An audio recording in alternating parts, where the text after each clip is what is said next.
Bonsoir tout le monde, ici Monsieur Cacahuète et Zou.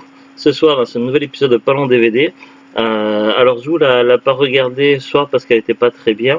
Du coup, je l'ai regardé avec ma mère. Euh, voilà. On pensait regarder le film tous les trois, mais Zou avait beaucoup de fatigue. C'est pas grave parce que le film existe également sur Disney+, ce qui fait que soit elle reprendra le DVD pour regarder sur le lecteur du salon, soit elle le regardera sur le téléphone ou la tablette avec ou lecteur DVD portable, n'importe, ou même avec Disney+, parce qu'on a l'abonnement. Et il s'agit ce soir, le film qu'on a regardé, du coup je l'ai suivi avec ma mère, Dans l'ombre de Marie, la promesse de Walt Disney. Du livre au film, l'histoire vraie d'un chef-d'œuvre, avec Emma Thompson, Tom Hanks et d'autres acteurs. Et quand on a vu le générique de fin, apparemment il y avait Colin Farrell. Mais sur le coup, je l'avais pas reconnu. C'est pas celui qui faisait le père Si, ça se peut, ouais. Alors, j'ai vu, le père, il me disait quelque chose. Qu'est-ce que c'est que ce film? Ça se passe dans deux temporalités. Bon, déjà, le présent dans le film, c'est notre passé, forcément. Au niveau de l'histoire, comment résumer ça? Vous connaissez le film Mary Poppins, un film classique avec une nounou qui est un petit peu magique et qui aide des enfants d'une famille à régler leurs problèmes et à aller mieux. Et puis une fois que tout est réglé, elle s'en va. Un peu comme ces dernières années sont sortis plusieurs films, Nanny McPhee, c'est un petit peu le principe. La même actrice. C'est Emma Thompson, c'est possible. Alors, du coup, cette histoire, en fait, ça se veut comme une biopic ou un genre de documentaire, mais d'une façon... C'est un peu comme un film documentaire, mais d'une certaine façon, mais romancé à la sauce Walt Disney. Alors, on va voir... ça va se passer. Ce film raconte en fait tout ce qui s'est passé derrière la création du film Mary Poppins.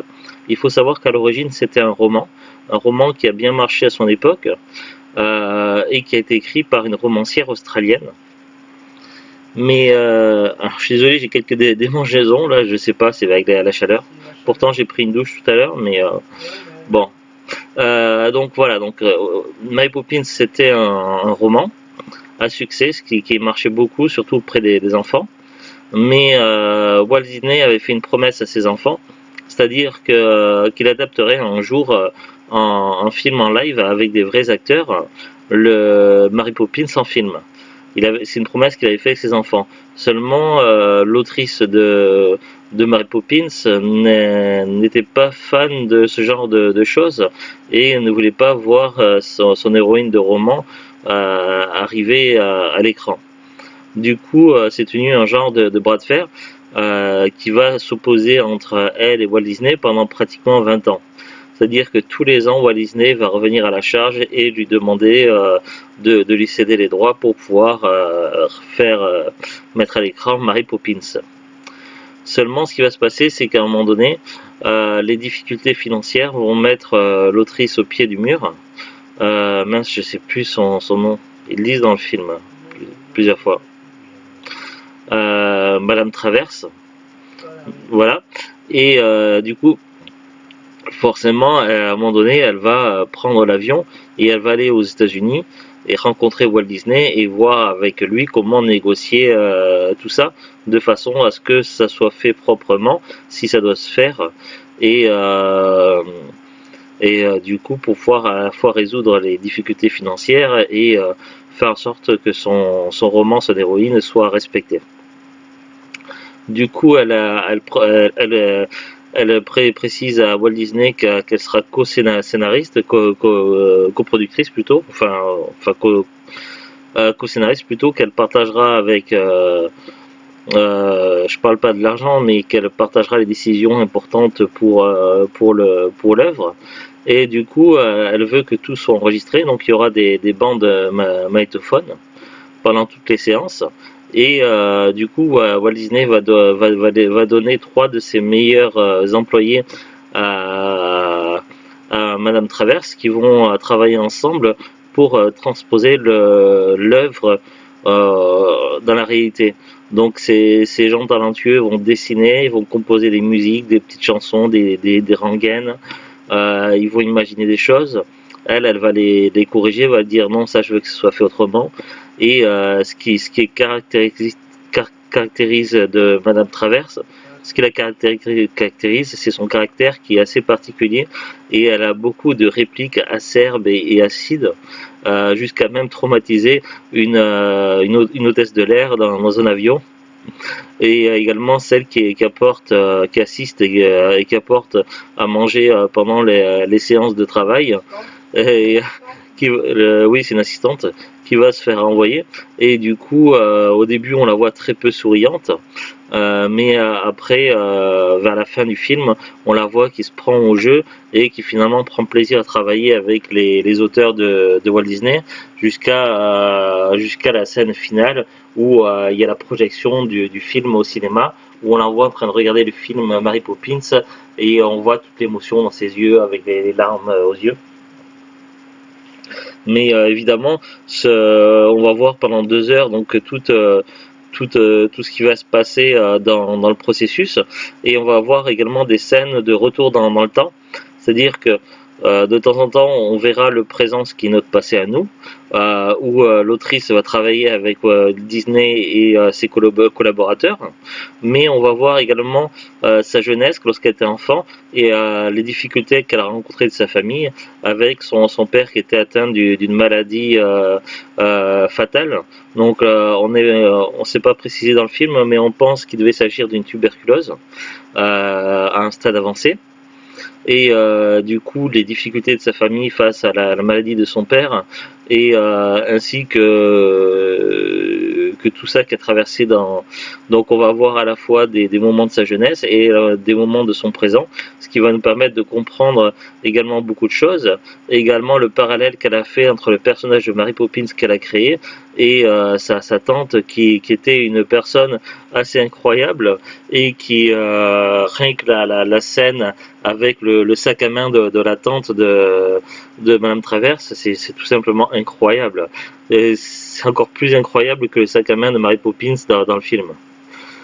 Donc il va y avoir des moments pas forcément faciles, des coups de gueule. À un moment donné, Walt Disney va être à un moment donné exaspéré. On va le voir à un moment donné qui est au bout du rouleau, qui en peut plus et qui fatigue, mais il va donner corps et âme pour satisfaire tous les désirs pour rassurer l'autrice, Madame Traverse, de façon à ce que l'œuvre soit transposée à l'écran. Et on va voir que ça va pas être toujours facile. Mais il y a des raisons également à tout ça. Et on va voir également que Madame Traverse va se lier d'amitié avec son chauffeur privé qui a été fourni par Walt Disney. Walt Disney, quant à lui, donc Madame Traverse, elle est jouée par Emma Thompson, mais lui, Walt Disney, est joué par Tom Hanks. Et Tom Hanks est incroyable dans le rôle de Walt Disney. C'est-à-dire qu'avec les cheveux lisses, la petite moustache et le poids des âges, puisque là il est plutôt jeune au moment où il joue ce rôle-là, il est tout simplement méconnaissable et on croirait voir vraiment le Walt Disney. Alors forcément, bon, il y a des gens qui aiment ou qui n'aiment pas Walt Disney. Après, on peut aimer ou ne pas aimer la personne. Toujours est-il que dans ce film-là, je trouve que le caractère du personnage joué par Tom Hanks, il est vraiment bon dans le rôle, et Emma Thompson, elle est juste géniale, et ces petites répliques qui tuent, ces petites, voilà, je veux pas vous spoiler des répliques de Emma Thompson, mais c'est juste culte. C'est un film que j'ai vraiment adoré, que je pourrais revoir à l'occasion avec plaisir, mais voilà, certaines de ces répliques, c'est simplement incroyable, et elle a plein de petites répliques comme ça.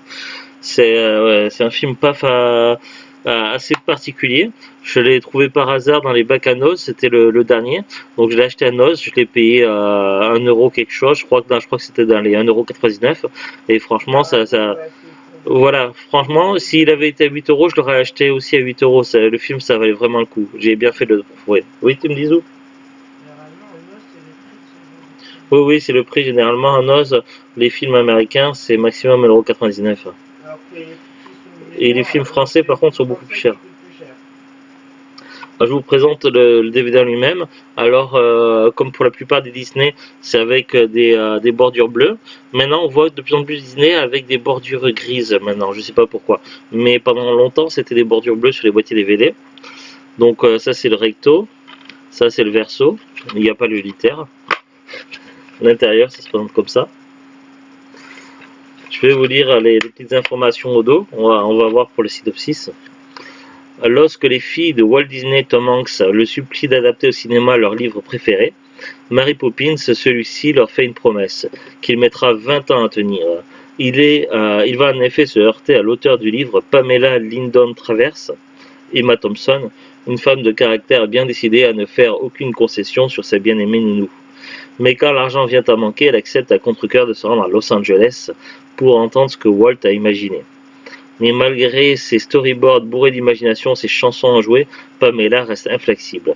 Impuissant, Disney voit le projet lui échapper. Il se penche alors sur le passé de P.L. Travers et découvre la vérité sur les fantômes qui la hantent. Ensemble, ils finiront par créer l'un des films les plus inoubliables de l'histoire du 7e art. Et oui, c'est vrai que il y a même un passage où il cherche à lui remonter le moral et il l'invite carrément dans le parc de Disneyland et tout. C'est touchant, il y a de l'émotion, c'est vraiment un magnifique film.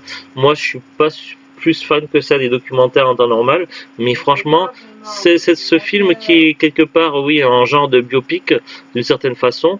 Il est vraiment très bien raconté, c'est romancé d'une certaine façon, mais ça reste historique et voilà. C'est passionnant. Moi, franchement, je me suis pas ennuyé. J'ai apprécié de regarder ces 2 heures. Maman, elle me dit aussi qu'elle a beaucoup aimé, qu'elle a passé une très bonne soirée. Donc là, elle est partie se coucher. Mais voilà, je vous dis comment elle a trouvé le film. Qu'est-ce que je peux dire d'autre? Mince, je sais plus ce que je voulais dire. Donc voilà, c'est un film qu'on a beaucoup apprécié. Vraiment très intéressant, le jeu des acteurs, tout ça, vraiment, voilà, je sais plus, je voulais dire autre chose, mais je sais plus, voilà, une très belle trouvaille. Après, oui,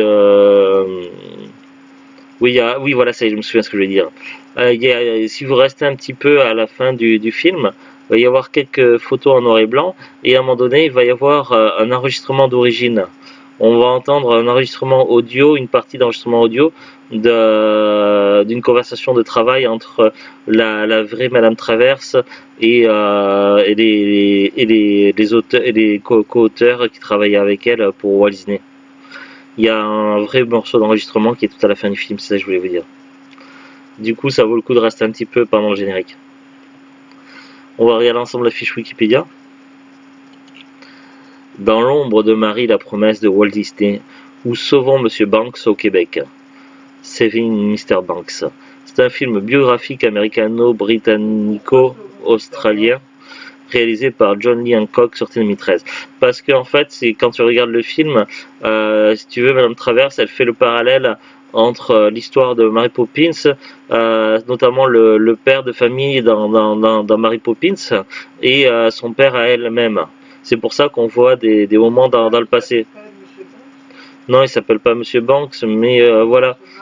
Le personnage en lui-même elle a recréé l'histoire de Mary Poppins en se servant d'histoires réelles dans sa vie et elle a fait incarner son père dans le rôle de Monsieur Banks, le père de famille et Mary Poppins c'est la tante qui arrive à un moment donné dans l'histoire. Et donc du coup c'est vrai qu'il paraît un peu autoritaire et important parce qu'il travaille dans une banque et tout, le père dans le film Mary Poppins, mais là du coup on comprend après quand on voit les problèmes de son père et tout ça, on voit qu'en fait que et c'est pour ça que parce qu'elle aurait aimé sauver son père et dans l'histoire il faut trouver une solution pour terminer avec une bonne fin à Mary Poppins lorsqu'il essaie de faire le film et ça se termine sur une séquence avec Monsieur Banks et les enfants. D'où le fait qu'au Québec l'on appelait comme ça son Monsieur Banks. Quelles autres informations il y a? Budget 35 millions de dollars, durée 125 minutes. Au niveau des dates, c'est sorti au Royaume-Uni pour la première mondiale en clôture du Festival du film de Londres le 20 octobre 2013, puis après le 29 novembre 2013 en sortie nationale. Aux États-Unis, Canada, le 13 décembre 2013 en sortie limitée, puis le 20 décembre 2013 en sortie nationale. En Australie, c'est sorti le 9 janvier 2014. En Belgique, le 26 février 2014. Et en France, le 5 mars 2014. Au casting, on a Emma Thompson, Tom Hanks, Colin Farrell, Annie Buckley, Paul Giamatti, Jason Schwartzman, Bradley Whitford, Ruth Wilson, Ruth Wilson plutôt, Rachel Griffiths, Katy Baker, Biji Novak, Andy McPhee, Kimberly Darmon, Claire Booking, Victoria Summer, Christopher Cayer, Dendry Taylor, Lily Bigham, David Ross Patterson, Michel Arthur, Luke Benz, Michael Swinehart, Ronan Vibert et Melanie Paxson. Après, on a un paragraphe sur la jeunesse et scénario. Oui. Un autre paragraphe sur le tournage acteur. Accueil critique. Alors les notes, 65% sur Metacritic, ce qui est pas mal. 79% sur Rotten Tomatoes, ce qui est un peu mieux. Allociné, 3,5 sur 5. Donc ça va, ça reste correct. Moi j'aurais mis un peu plus quand même au niveau des notes. Après il y a pas mal de nominations, des récompenses. Après il y a apparemment il y a quelques inexactitudes historiques. Apparemment ils disent que le film présente plusieurs événements qui s'écartent de la vérité historique présente dans les archives. Donc voilà, il y a un long paragraphe qui parle de ça. Donc effectivement, il y a une partie, de toute façon, c'est romancé, c'est pas un documentaire qui relate. Ouais, voilà, c'est pas. Non, mais ça se présente pas comme un documentaire qui serait comme. Voilà, on est plus sur un film romancé que sur un documentaire avec tout à l'exactitude. C'est pour ça qu'il y a des inexactitudes. Il y a une partie qui est. Un documentaire, il prendrait des images de. Ça serait des images de. Oui, mais c'est pour ça que je dis que c'est plutôt un film romancé. Dès le début, tu parlais de. Non, mais ça fait penser. Mais oui, donc il y a quand même des inexactitudes historiques. Mais voilà, ça reste pas gênant. On passe un très très bon moment sur le film et franchement, c'est ce qui compte. Moi, j'ai passé une très bonne soirée dessus. Après, ils disent qu'il y a également des anachronismes. Lorsque Pamela, elle, pénètre dans sa chambre de Beverly Hills Hotel, celle-ci est remplie de peluches des personnages de l'univers Disney, dont 2 peluches de Winnie l'ourson. Se saisissant de l'une d'elles, Pamela lâche même pauvre Monsieur Milne, en référence au créateur du personnage. Or, la scène est censée se dérouler en 61, alors que le premier film des studios Disney avec Winnie en vedette ne sortira qu'en 66. Donc effectivement, il y a un petit anachronisme. Voilà, après c'est à peu près tout. Alors le DVD, donc nous on l'a payé pas cher puisque c'était un os. Là j'ai regardé sur Amazon, il est toujours vendu. Alors petite aparté, apparemment en ce moment Disney a quelques soucis financiers et a décidé notamment en Australie de ne plus sortir les films en DVD. On peut se demander si les productions des DVD va être stoppées complètement ou pas. Ce qui fait que moi j'essaie d'avoir la collection des Disney, que ce soit les films numérotés ou les d'animation numérotées ou les films qui ne sont pas numérotés. Mais ça va commencer à être compliqué. Je vois que plusieurs DVD Disney ne sont plus vendus sur Amazon. Il y a encore quelques semaines, on pouvait trouver Mary Poppins, Cendrillon et d'autres DVD sur Amazon. Maintenant, ce n'est plus le cas. Ils sont plus expédiés, vendus par Amazon. Donc, est-ce que c'est une rupture temporaire ou est-ce que c'est du fait que Disney va mal et va stopper complètement les DVD en Europe, comme c'est déjà le cas en Australie? Donc, je m'inquiète parce que la liste des DVD que Disney que l'on a, il y en manque encore pas mal. J'ai ici un petit fascicule ici. Et je coche les cases quand on a les Disney. Donc, vous voyez, il y a pas mal de cases qui sont pas cochées, où j'ai pas mis de croix. Donc, du coup, voilà, j'espère pouvoir compléter la collection Disney avant que ça soit impossible. Je peux pas me permettre d'acheter tous les Disney d'un coup. Du coup, j'en achète 1 ou 2 par mois, pas plus. Mais voilà pourquoi je vous parle de ça. Tout simplement parce que certains DVD, dont les Mary Poppins, donc le deuxième est encore disponible sur Amazon, mais le premier ce n'est plus le cas. J'espère que c'est temporaire, que c'est dû au fait qu'il y a eu des promotions avec 5 DVD pour 30 euros ou des choses comme ça. Mais voilà, ça m'inquiète un peu quand même, parce qu'on voit que même dans les grandes surfaces, dans les hypermarchés, les DVD Disney sont de moins en moins présents. Et puis les Disney, j'aime pas les acheter en brocante. Pourquoi? J'en ai eu acheté quelques-uns en brocante, mais le problème c'est que souvent les DVD de dessins animés qui sont en brocante, que ce soit des Disney ou autres, ils ont été malmenés et ils comportent beaucoup de rayures, de traces de doigts ou de saleté, et du coup peuvent avoir des problèmes de lisibilité dans un lecteur DVD. Généralement en brocante, les DVD les plus malmenés et les plus abîmés, c'est tout ce qui est Disney et autres. C'est pour les films pour enfants, ce qui est ou tout public. C'est pour ça que je fais très attention en brocante et que les Disney, j'aimerais dans la mesure de possible acheter la plupart des Disney neufs si possible. Bon, on en a une poignée quand même qu'on a acheté en brocante, mais voilà. Pour beaucoup, je préfère quand même les avoir neufs. Donc voilà, c'est une petite aparté. Mais voilà, pour le cas de Dans l'ombre de Mary Poppins, le DVD semble encore disponible sur Amazon. Je vois le prix n'est pas trop élevé. Donc si jamais vous ne le trouvez pas à Noz, expédié vendu par Amazon, il est à 8,28 € et il est compris également dans une promotion 5 DVD pour 30 €. Alors je ne sais pas dans combien de temps la promotion va s'arrêter ou pas. Également si si vous en fichez de collectionner les DVD, que vous avez un compte Disney+, vous pouvez le voir sur Disney+, il est disponible. Vous tapez dans la barre de recherche Dans l'ombre de Marie et vous allez pouvoir voir le film. Et là derrière moi vous allez pouvoir voir un chat qui fait sa fière là, en neige. Elle a dormi toute la journée et là elle pète le feu ce soir. Voilà, un film vraiment qui m'a beaucoup plu et qui fait partie de mes coups de cœur. Voilà, je vous le conseille. Un jour, si vous savez pas quoi regarder, voilà, ça vaut le coup. De quoi?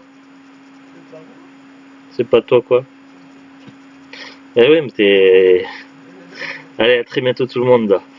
Et je veux pas que tu me couches trop tard, demain je travaille. Allez, au revoir.